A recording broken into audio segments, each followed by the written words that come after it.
We know that Black Lives Matter. We know about justice for Harambe, the gorilla that was shot down in Cincinnati not too long ago.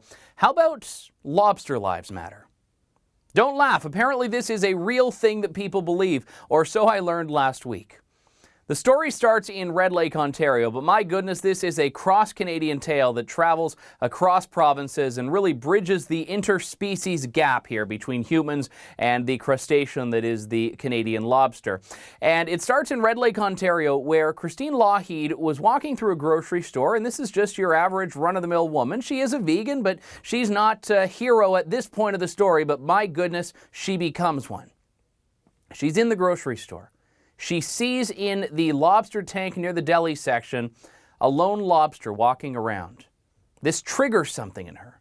She feels this is her time to act, this is her time to shine. So immediately she went into a frenzy, talking to her vegan activist friends, talking about how we can save this lobster's life because, you know, this is what happens when vegans go to the grocery store, apparently. It becomes a justice campaign.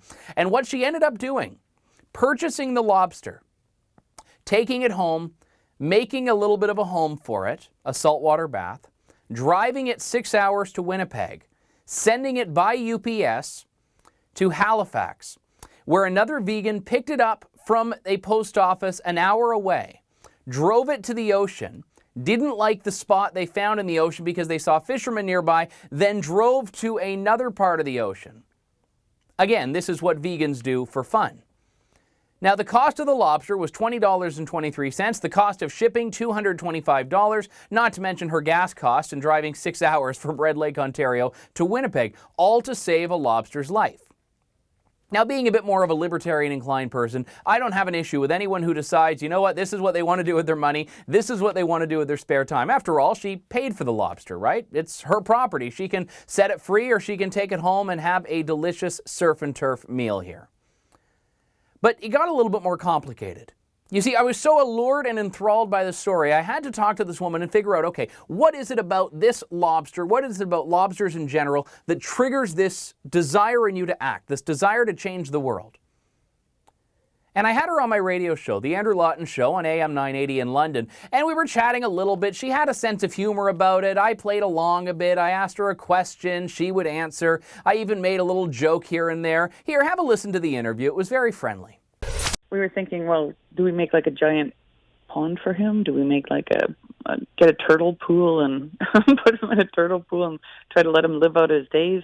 And then I thought, you know, if he could go back to the ocean, that would be awesome. But I know I'm nowhere near an ocean. And then I started thinking, there's got to be a way to get him to the ocean. And I thought about trains and planes and finally came up with maybe I could courier him. So I started calling courier companies. Now, I'm not familiar with the geography of Red Lake. I'm assuming there is, in fact, a lake there, but that would not have been suitable. No, because he needs salt water. Yeah, lobsters are better with salt typically. And later on in the interview, we were almost finished. I had gotten the story. We had our laughs in, both her and I. And then she made a comment that I had never anticipated. In all the hours that I spent thinking of what the show was going to be like, what the interview was going to be like, I could have never imagined she would have said this. I don't even want to describe it for you. Just take a listen. Any regrets? Oh, not at all, no. Well, that's what counts. You know, if it was back in the day, too, I'm pretty sure I would have bought black people and released them as well. I think everyone's entitled to their own lives. They're possessing their own lives. Okay. Hey, you know, I've been very patient this whole process. Are you actually saying that lobsters are the same as black people? I'm saying that beings are entitled to not be purchased and sold. You literally purchased him. I gave him his freedom. It's like the Underground Railroad, you know? Okay. You had to buy them to release them, you know? But, I mean, if there was a cow in that deli section waiting to die, I would have bought that cow. If there was a cat, I would have bought the cat. I would have bought anyone who was sitting there waiting to die. Do you own any pets? I do. So you've literally bought them and are raising them in captivity? I rescued them from Winnipeg in minus 35 weather where they had lost some of their limbs. You live in Northern Ontario. Does it not get to minus 35 weather there? It does, actually, yes. So why not release them to be free? I mean, you're drawing your line in the sand here that, you know, animals shouldn't be bought. Those animals don't survive in that kind of weather. Saving a lobster the same as saving a black slave? Freeing a lobster along a UPS route, driving to Winnipeg, shipping it out, that's the same as the Underground Railroad? My goodness, is this really what we've become as a society, where animal rights lovers actually think they are the same as slave freers? And to make matters worse, as you heard, this is a pet owner. So this is not a woman who is opposed to owning a living creature, owning something as property, as chattel. So maybe not all animal lives matter, I don't know. The whole ethos of the argument that they have is all lives matter. All animal lives too. The problem is that they don't even just see animals on equal footing as human beings. They almost value animal lives more. And remember, this comes as a time where Harambe, the gorilla at 17 years old, was shot down because his life threatened the life of a 4-year-old boy. And instantly, this triggered the social justice warriors and animal rights activists into action. Justice for Harambe. People honestly saying that a gorilla's life matters more than a little boy's life. Valuing animal life, valuing human life, these are not incompatible. You can do both.